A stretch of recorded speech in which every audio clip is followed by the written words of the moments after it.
The only people who don't want to disclose the truth are people with something to hide. Hi, I'm Bill O'Reilly. Thanks for watching us tonight. It is personal between President Obama and conservative Americans. That is the subject of this evening's Talking Points memo. Don't expect much compromise in Washington for the rest of Barack Obama's tenure in office. That's because partisan feelings are so bitter that détente will be difficult to reach. The president's a sensitive man and is furious with people attacking him personally. The Muslim stuff, the birth certificate, the socialist stuff, the president internalizes that and despises those who dispense it. Therefore, he's on a mission to destroy the hard right. In those precincts, conservatives, in turn, despise Mr. Obama because they believe he's harming them and the country. And some on the right even say he's doing it intentionally. Those bad feelings are reminiscent of Dallas, Texas, in the run-up to President Kennedy's assassination. So here's what's going to happen. President Obama will use immigration reform to once again hammer the right wing.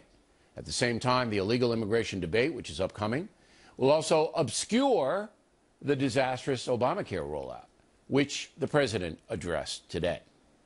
And there's no sugarcoating it. The website has been too slow.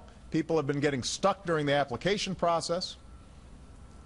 And I think it's fair to say that nobody's more frustrated by that than I am. But being frustrated is not enough, Mr. President. Once again, your administration botched it. It's Benghazi, Libya redux. You have not held anyone accountable. And that infuriates not only conservatives, but Americans who want efficient government. This is Mr. Obama's blind spot. He doesn't seem to believe that his administration should embrace high standards of competence. I mean, we saw it in the military family debacle. Grieving Americans denied money because the president and the Secretary of Defense, Hagel, were not proactive in protecting them. We see it in the IRS investigation, which remains shrouded in mystery. So there's bad feelings, and the situation is getting worse. But it is not worse than what President Bush went through. However, there's a big difference between Bush and Obama, as we found out when I interviewed Bush the Younger 7 years ago this month. I understand politics. Remember, I'm a man who watched a guy I love dearly go through the same thing I'm going through, and that's my dad. And it's much harder when you see somebody you love being criticized than when you because you got angry about that. I did get angry about it, and but when it's you don't get that angry? No, not really, not really. Really? You don't take it personally? No, I don't. But again, President Obama does take it personally, and he is after the right wing. No question in my mind. And that's a memo. Now for the top story tonight, reaction. Joining us from Washington, Fox News senior political analyst Britt Hume. So do you agree with me that President Obama, he doesn't want to just get things done. He wants to damage the people that are opposing him. Well, I think he wants to defeat them, Bill, and I think he would like to see them so badly defeated that he can win control of the House again and keep control of the Senate so that he can go on to do many things in his second term that it looks at the moment as if he would be unable to do. But I don't agree with you, Bill, that this is necessarily personal. I think the divide between the two parties and between him and conservatives is about as deep as it can get, and I think it may in some cases be bitter, but I don't know that it's especially personal. Okay. I disagree with you. I think that from people I know who know Barack Obama, he doesn't like to be criticized ever about anything. That's just who he is. He doesn't take it well. And he does get reports from his people. He knows what we're doing here on The Factor. I mean, I've talked to him. He knows what we do. Now, does he sit there and watch it? Probably not. But he gets written reports about what Limbaugh says, about what O'Reilly says, about various people. And, you know, when he's hearing this stuff about the birth certificate and the Muslim thing and all of that, he says, you know, if I can, I'm going to go after those guys. And I think we've seen it in his comments, his little Fox News comments, for example.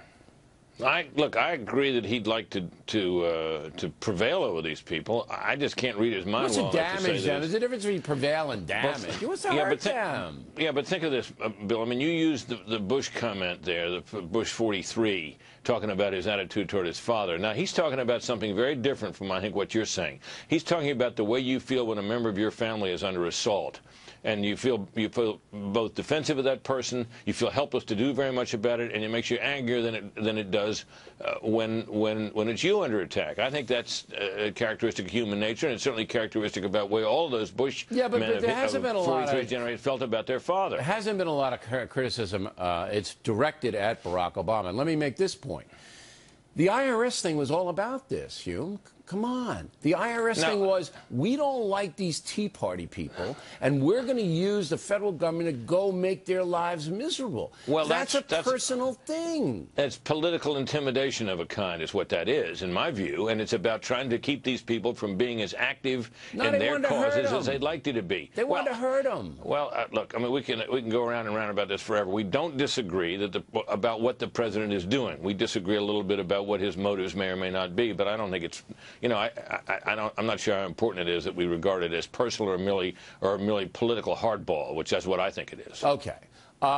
It's important because if you have a chief executive with the enormous amount of power Barack Obama has, and that he's going to use that power not only to win, as you say, the election of 2014, but he's going to use that power to try to harm you, boy, you know, that gets into Richard Nixon territory. Well, it does. It does. But you know, I still would say, look, this is a man who thinks he's the smartest guy in every room.